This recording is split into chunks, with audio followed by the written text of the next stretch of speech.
Hello, and welcome to another installment of At the Podium with me, Patrick Huey. At the Podium is a platform where we will learn from people who come from different walks of life, careers, and experiences, but all share one thing in common.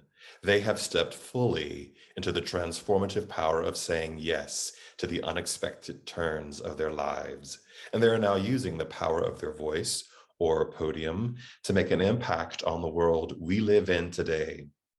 At the Podium is the intersection of art, culture, and big thoughts wrapped up in good old-fashioned conversation. Today, I'm thrilled and humbled to share the podium with Lisa Channer. Lisa Channer is a director, producer, performer, educator, and mother. She is currently the co-artistic director of Theater Novi Most, a Russian-American project based in Minneapolis, Minnesota. Previously, she served as the co-artistic director of the Sleeveless Theater, a feminist collective theater company in Massachusetts. In New York, she has directed and performed in works at the Public Theater, WOW, Classical Stage, and the 92nd Street Y. She has directed in regional theaters from Chicago to New England, including Yale Repertory Theater, Jacob's Pillow Dance Festival, and the Market Theater in Boston, Massachusetts. She has directed internationally from Amsterdam to Belfast to Russia. She is a Fulbright International Scholar and the recipient of the Fox Foundation Fellowship for Directing. Lisa received her MFA in directing from the Yale School of Drama and her BA in theater arts from the University of Massachusetts. She received additional training at the Del Arte School of Physical Theater in California and the St. Petersburg Academy of Theater Arts in Russia. She currently works as an associate professor of theater arts and dance at the University of Minnesota. Lisa, welcome to At the Podium. What an amazing mission statement. Oh, Thank you for that. That was inspiring alone. We could stop now. 21 years. I can't believe it's been 21 years. It went by, yeah. In the blink of an eye, I know. But I I'm so know. happy that you're here today. You created for me one of the most memorable theatrical moments, experiences in my life. And I don't say that hyperbolically. And it was with your thesis project at the Yale Repertory Theater of the Misanthrope. It was our dear friend Catherine Hahn was in that. We had some other amazing actors who were a part of that production.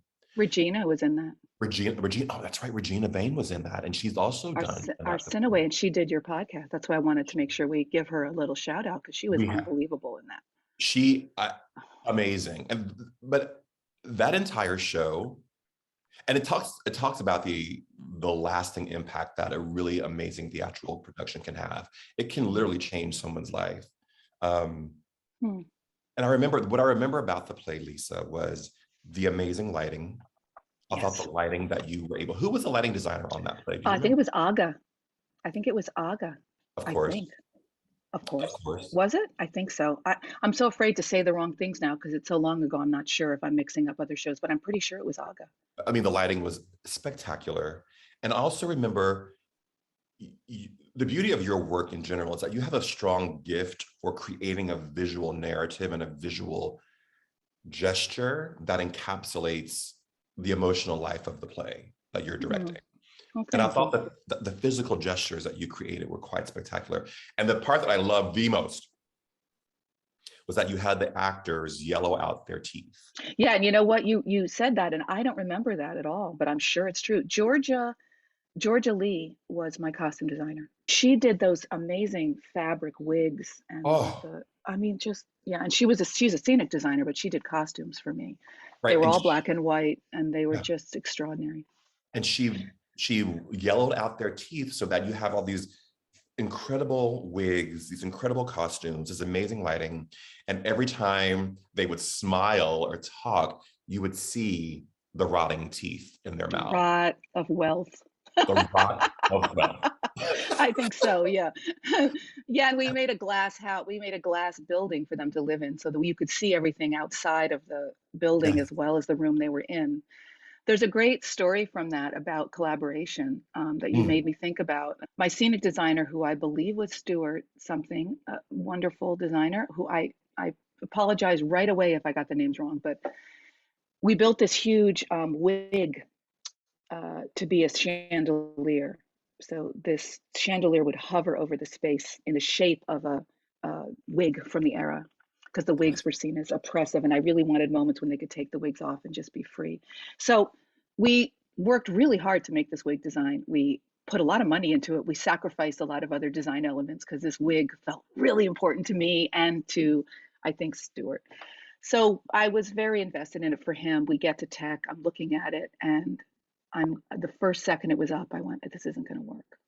It looks like a huge ice cream cone hanging over this beautiful gilded glass cage. And I was like, how am I going to tell him that his wig doesn't work? It's going to break his heart. I waited 2 days into tech. I just let it sit there, right? Day three, he came over and tapped me on the shoulder in tech and he goes, when are you going to cut the wig? He's like, it obviously doesn't work. And I was like, now that's collaboration when you can tell the truth about the thing in front of you, rather than fake niceness, which doesn't always lead to anything satisfying for anyone. So that show taught me that. Also, I found out I was pregnant on like the first week of rehearsals for that. And Jackson Gay was my assistant director, the amazing Jackson. And I remember leaning over to her. I was very nauseous. And I leaned over to her and I said, I think I'm pregnant. And you can't tell the actors because I don't want them to worry about me. And I Right. hadn't been pregnant before and I was violently ill. So when I look back on shoots from that show, I get nauseous. Oh my I gosh. see like that crazy world of excess and disgusting wigs, beautiful costumes, and all the rococo layers, and I just get like, because it's sense memory. I want to talk to you because, and I haven't had this conversation on at the podium yet, a real deep Hmm. dive into theater and what that means. It was such an important part of my Great. life and still is today. And I thought there's no one better to talk to than Lisa Channer because she she gets it, I think, in a very specific kind of way. And also you come at it from a directing point of view, from a producing point of view, and not just a performance point of view, which I think is a very interesting way to have a wholesome conversation about it. And I want to start with you because I understand a person saying they want to be an actor. That's a very visible, that's a very clear trajectory for people. When you go to the movies, you see the actors. No one knows that Hmm. Martin Scorsese directed Raging Bull. No one, I mean, people who Hmm. know, but no one knows that. Yeah. Because directing is a different set of circumstances. And I want to know, did you always know that you wanted to be a director and have a career? Yeah, that's such a great question. And I teach directing now, so it's something we talk about a lot with my young aspiring directors, not young, but my aspiring directors. I'll tell you how it happened for me was that I was a dancer first. So I had been a dancer up into my 20s. A car accident, a wonderfully timed car accident, shifted my focus to acting, which I was already doing both of, but I became more of an actor. And and then I founded a theater company with through four other women. We started a sort of feminist company called Sleeveless Theater, where we built everything collectively, and it was a sort of reinvention of vaudeville and sketch comedy into these sort of new political intellectual forms.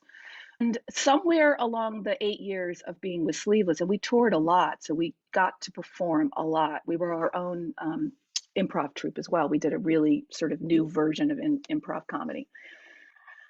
I started thinking more about the whole of a show than about my piece in it. I started getting very obsessed with the collectivity, and I had been a choreographer, I think, so that my bones had this sense of. I used to choreograph the geese in the sky, like I was as a kid. I was definitely. Um, so part of it was like just selfish control. Like directing is actually saying, I want to see that. that's a selfish thing to do in a way. It can feel selfish. I don't think it is. I think it's incredibly generous, but it can feel selfish when you're young. So I kind of pushed it away. And also, to be honest, the statistics for women directors were dismal. Something like 13% of regional theater shows were directed by women at that time.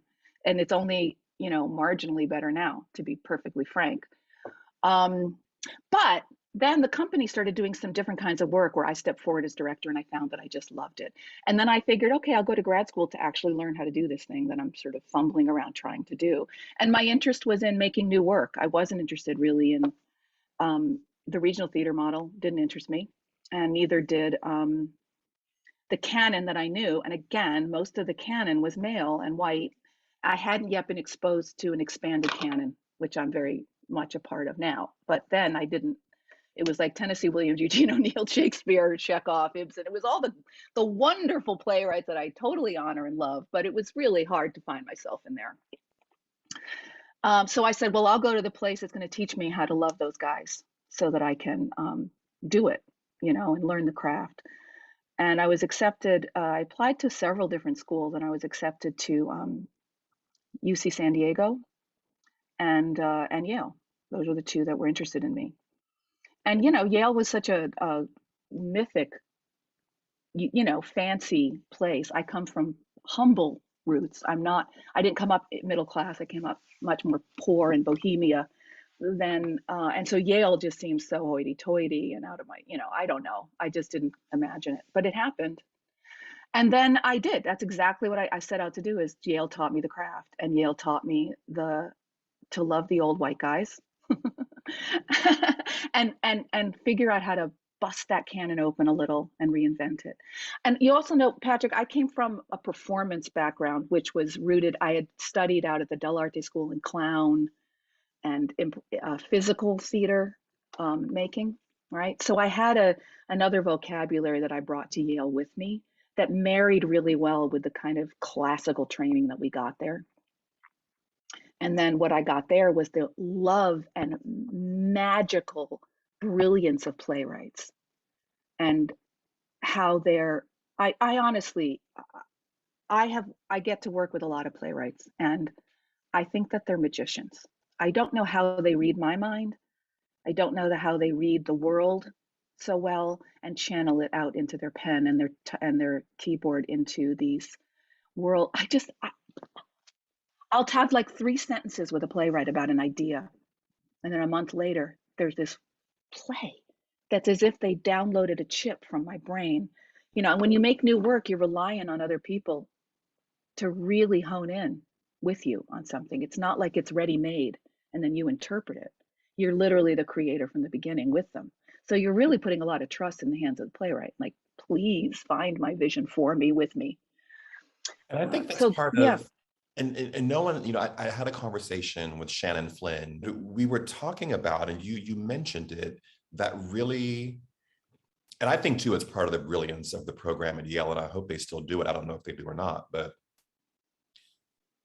that playwriting program and that directing program and the collaboration that really happens in the rehearsal hall with the director, the playwright, and the actor on creating new work, I yeah. think it's the secret sauce of that program. I mean, everywhere studies Chekhov, Ibsen, Shakespeare, Moliere. I mean, you have to learn the canon. You have to understand how that works, because that's a huge preponderance of our work. Yeah. But I too was the most excited about the work that we were doing, and in those playwriting The workshops. new work. Yeah. The new work. Your class was wonderful for that. And I worked with a lot of your class because of that. Because I was less interested in the traditions that we've inherited, on whose shoulders we stand. Yes. I was more interested in where the form is going. And I Right. find theater very often to be behind the curve on innovation. And it's because it's the mother art. And when you are going to put all the art forms together, it's a slower, huge behemoth to shift. Right. It's harder. It's intellect, it's words, it's visual, it's scenic, it's sculptural, it's all the things, right? Right. So it's a little slow. And I find that frustrating. I do. I'll be honest. Theater has broken my heart so many times Mm. Not for me personally. I feel like I've lived a life 100% actually on my own terms, which means I'm not going to maybe be famous or whatever the words for that are, or traditionally mainstream. But I've been able to make work that really feeds me by making my own company twice and Mhm. developing work in my very much in my own way.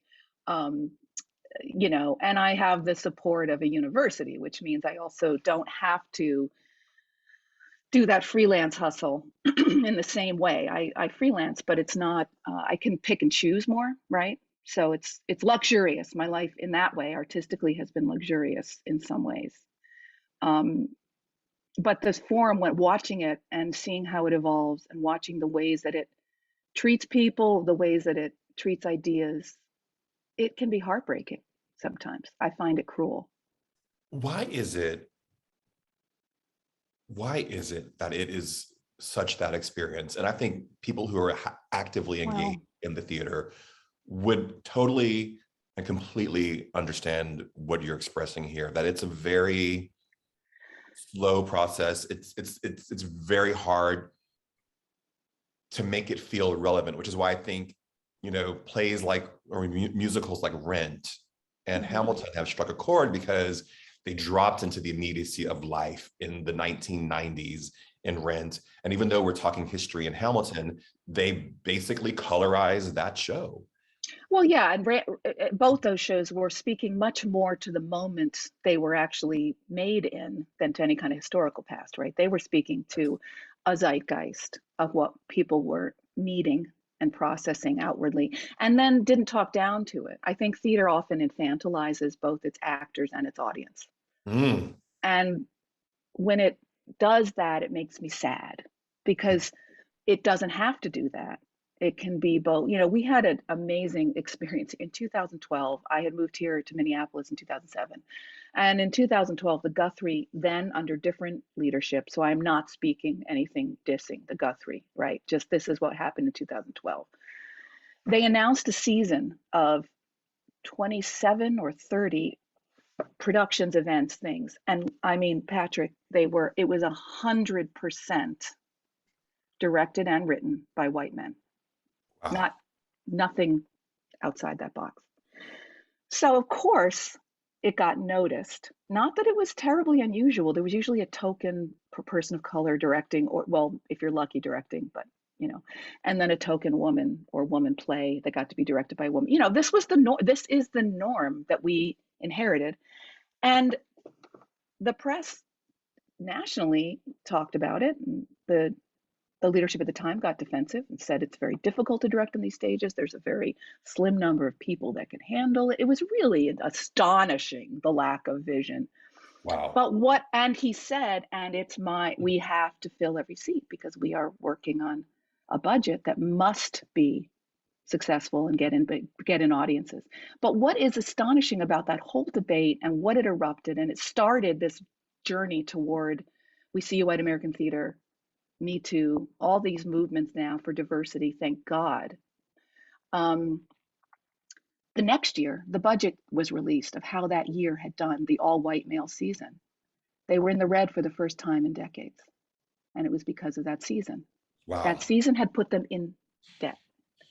And I went, well, let's talk about that you can be financially and popular and all of this stuff and still speak to wide swaths of our lived culture instead of just this narrow range. So it's not true that when you go and have diverse voices talking about alternative ideas that you're going to lose money.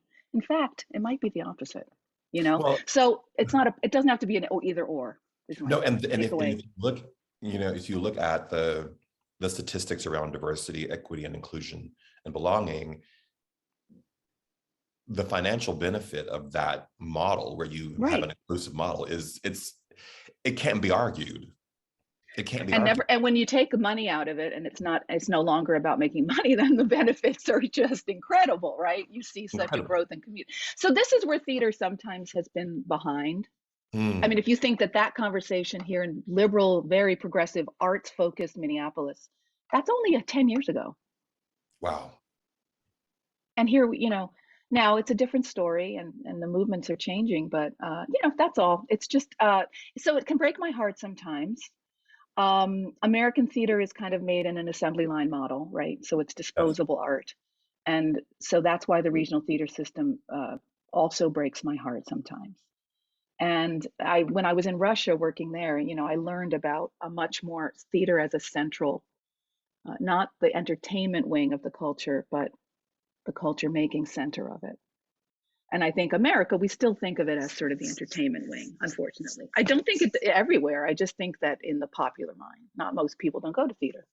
How did you are the co-artistic director of Theater Novi Most, which is a theater in Minneapolis. How did Russia enter your life? Yeah, that was also Yale. Yale gave me so many things. We did a project after the fall of Soviet Union. All these documents were available now about this famous production directed by the theater director Vasiliev and Meyerhold in Russia. Famous director, holy grail really for innovative directing, right? So suddenly people are like opening up special cabinets in their house and finding old scores from theater projects that were hidden away during the Soviet Union year because they were considered like dangerous, right? So the Russian MFA program at the State Academy in St. Petersburg and Yale School of Drama collectively did a project that brought 15 Russian directing MFA students over to act in the show. It brought their teacher, Gennady Tostinetsky, and David Chambers, my teacher, together to co-direct it. And then several of us, we had 7 actors, and then I was assigned just in my first year as assistant director to this project. And I had fallen in love with Meyerhold already and his writings and ideas. So it was amazing. And that's where I met my husband. So one of those 15 directors that came over was Vladimir Rovinsky. And we connected right away and started making work together. Even though we couldn't speak each other's language, we were both interested in physical theater techniques and kind of innovation. And so we started making work together, and that led to Novi Most. So it was all Yale. David Chambers, we used to say, is our Yenta. He brought us, David he brought Chambers. us together. Yes. Will you tell who David Chambers is? David Chambers at that time was teacher of directing at Yale School of Drama, along with Liz Diamond and Stan Wojewicki in those years, who was the chair of Yes. the program. And Yes. David became a mentor for me because he brought me to Russia. And because of that project, we went back and forth as students a couple times to Amsterdam and then to Russia, all of us. And the Russians came here. So it was a wonderful, and this is still, there was no internet yet. There was only it was only AOL email. Yep. So it wasn't like you could just know. Russia was still a mystery. We were all kind of like, what are they going to be like? So that led me to Russia. So now I have 2 Russian American children, and Volodya and I founded Theater Novi Most together. Beautiful. It means theater of a new bridge in Russian. So it's a project that lets us explore the aesthetics, histories, styles, and cultures of the 2 countries and try to connect them and make sense of that relationship. What was that like over the past 5 years, given all of Crazy. the noise around Russia and America and all of that? Aren't we all kind of just like, what happened? Right. Um, so our work, yeah, I've been working the last several years on a project called Denim, which is about America's myths about itself and its origins. And it sort of uses the fabric of denim, the most American of all uniforms, jeans, to tell the story of America's ideas about itself. So Mm. that's been my sprawling. And I think the reason I can do that is because in the years working with Novi Most, I've been able to see America from the outside by being connected with another country. Right. So I'm interested in understanding how we got where we are. But it's crazy, Patrick. Yeah. And I don't know if theater's the form to, I don't know. I go back and forth. I mean, this is something I've been thinking a lot about is I've been making films and wanting to make TV, although I have no graceful way to enter that field right now. I should, but I don't know how. I I'm finding film very satisfying in a way that theater, it's a different kind of labor, and I'm really enjoying the visual work. So I don't know. I'm debating where theater lands for me right now. Um, like I said, sometimes it's so powerful. It can be some of the most extraordinary experiences I've had, both my own work and others, mostly others. I wonder, and you alluded to this earlier, you know, Hmm. in training in our work, we interact with the greats. We work, UNESCO, Yeah, Chekhov, Shakespeare, Brecht, a Kushner, lot of Brecht. Yeah. Williams. And I wonder, is that relevant in a Well, this is what I'm. time Yeah, when we are programmed to hold a 12-minute thought until we come to the commercial break? right. And is in the hands of the academy, does that work resonate with an emerging audience of people who want to have their stories told? I think it can, and I I think know. I'm done of well two it can, minds, right? Are you but of I two don't minds of know. this though? Yeah, I'm of two minds. One, look what's happening in television right now in short form. It's Woo, brilliant. amazing. Why wouldn't we all want to be taken? That is just the place to tell the stories right now. Yeah. I'm obsessed with the kind of quality that's happening right now, and innovation and bravery and acting and directing and writing, and I just love it. So there's one, how do you compete with that? But the truth is, there is something about that communal experience of being in the same room with other people and having that energy of the group make the event. And the audience is the key. It's 50% of what happens on stage is the audience. Right, that's when the play comes together. Of course, whether it's a performance work, a play, a new play, a musical, whatever it is, if you don't have the audience, and if the audience isn't available and ready to be the viewer you need with the right software to get what you're saying, it's not the same experience. No. And film is different because people are watching it individually. And that's why I'm excited. My first film is going to be done in a few weeks, I think, with post production, which means we'll get to send it out to film festivals. And I'll get to sit in theaters and watch people watch it because I've been watching it on my little computer screen. So um, that'll be closer to the theater experience. I think we do want collectivity, to be honest. I do. And I Well, think it scares us right now. So, it scares us because of all that's happening in the world, but I think two interesting things about this time, and I would love your opinion on it. I do think tell that me.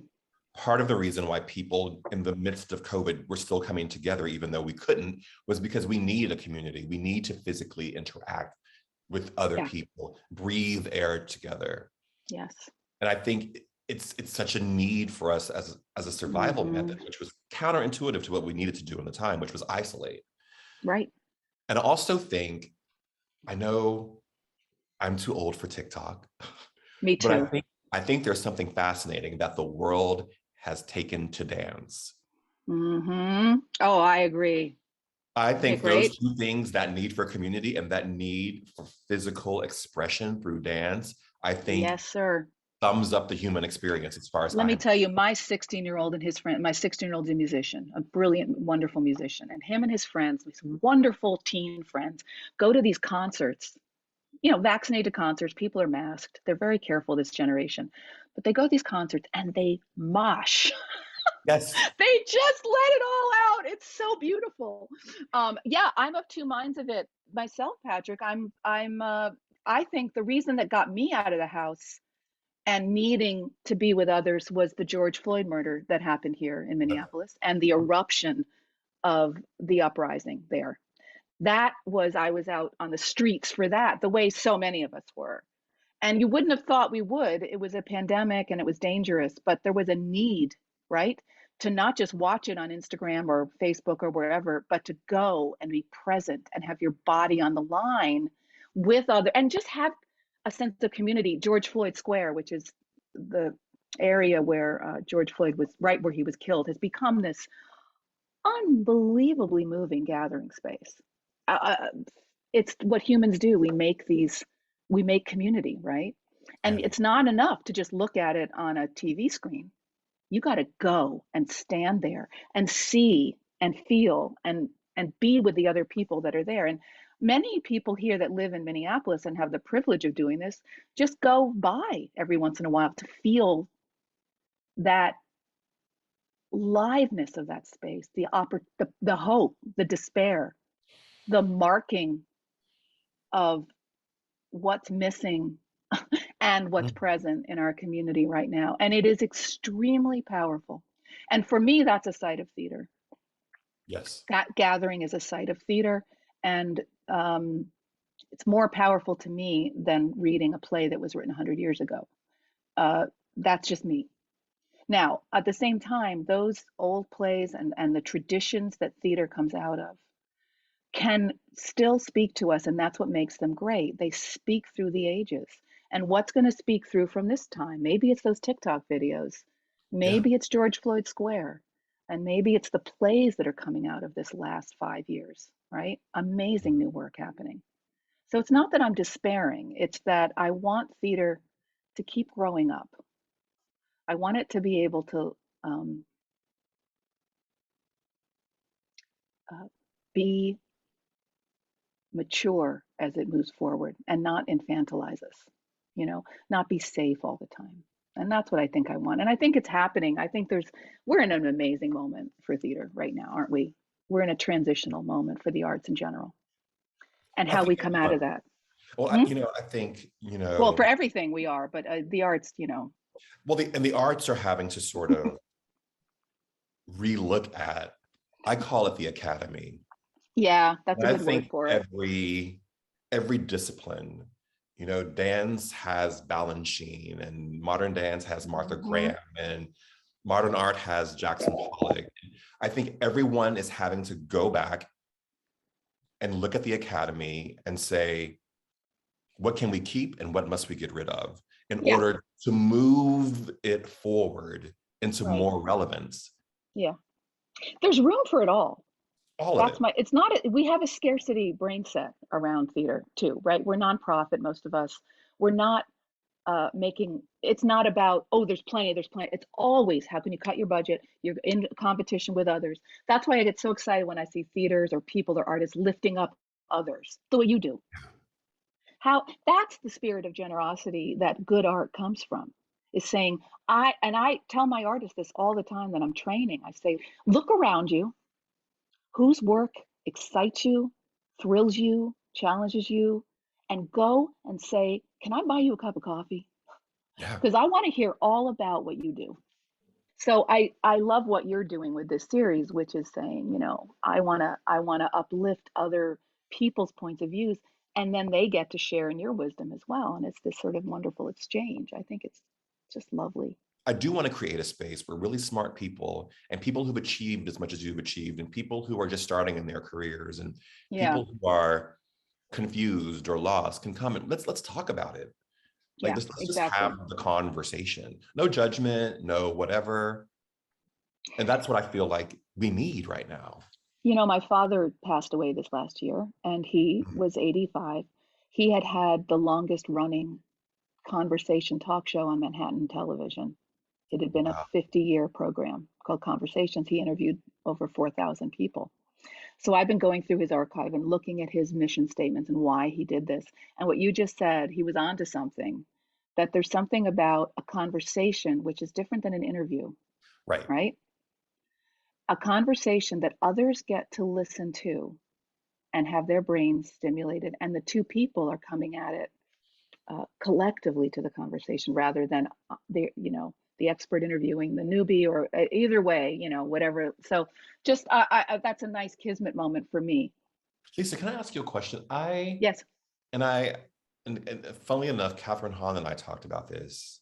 Hmm. We live in a time when expertise is not valued. We Hmm. want we want the fly by night story. We want the I just showed up and I knew how to do this thing, which is not Right. real. Can you talk about the importance of expertise and training that's been in your career and how that's Yeah. supported the work, the revolutionary and fantastic work that you do? I think that, well, thank you for saying those things. That's incredibly generous to talk about me that way. That's not how I think of myself, but thank you. I would say that craft, right? This notion of craft and training is sometimes pitted against democratic, everybody's an expert on themselves thinking. And I don't think those two things are exclusive. So for example, I think I was inherited the idea that a director is the daddy at the top and everybody else, it's a ladder, right? And I've had to take that notion and do this with it and then make it a circle. So instead of a hierarchy, you take it and you just turn it on its side. And that for me is a better metaphor of what actually happens in a creative room. It's a circle, but in that circle are experts. There is the person who's an expert in sound.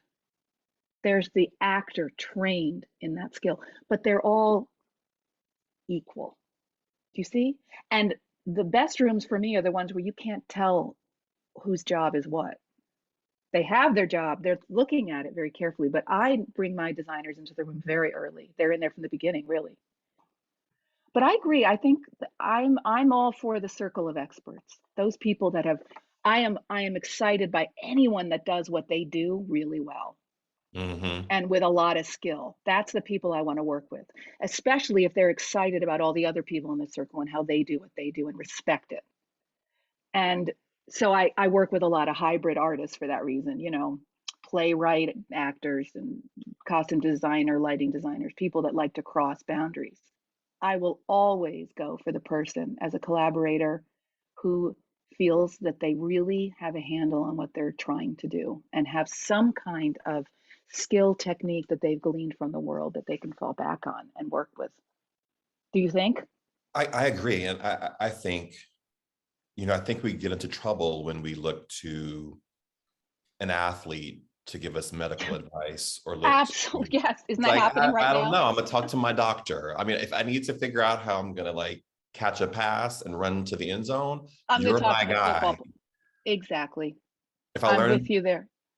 but I think, That's what I mean about the democratization has gotten, right, it's scary in some ways, right? It's right. wonderful because everyone has a platform now, and before very few people had a platform, but now it's gone in this, it can go in these directions that make it so unwieldy and dangerous. Yeah, Right. And we need experts. You want to talk to a person who went to school to do that thing when you're going to be having surgery, not totally. I don't want to talk to a not your football player. grandmother's book of remedies. I mean, that's great. Like, but Oh, we yeah, and it'll need the supplement it. experts. We need the experts. We do need experts. And I know you're in the spa world, right? I am fully jealous. Yeah, You fully will find jealous. many similarities between what we do in the theater and what we do in the spa. It's quite Really? layered together. Your world making, you're creating. It's all, and I Yeah, think it's all that's creative.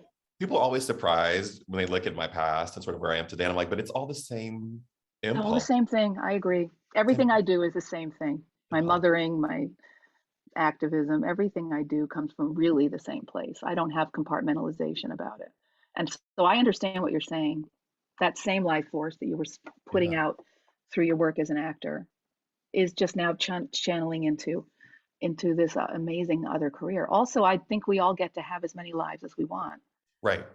You know, I tell my students that all the time. I'm like, look, there's a million ways to live a life, and you're going to live a few hundred of them. I think about that because I'm like, when we were in school together, we all had very sort of clear ideas, perhaps, about what we were going to do. And because you're in a conservatory program, there's not much space Yeah. for, oh, let me explore this other side of myself.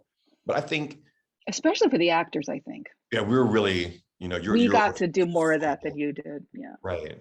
But I think as I've gotten older, I've come to understand, and life is big, and life is Huge, long. huge.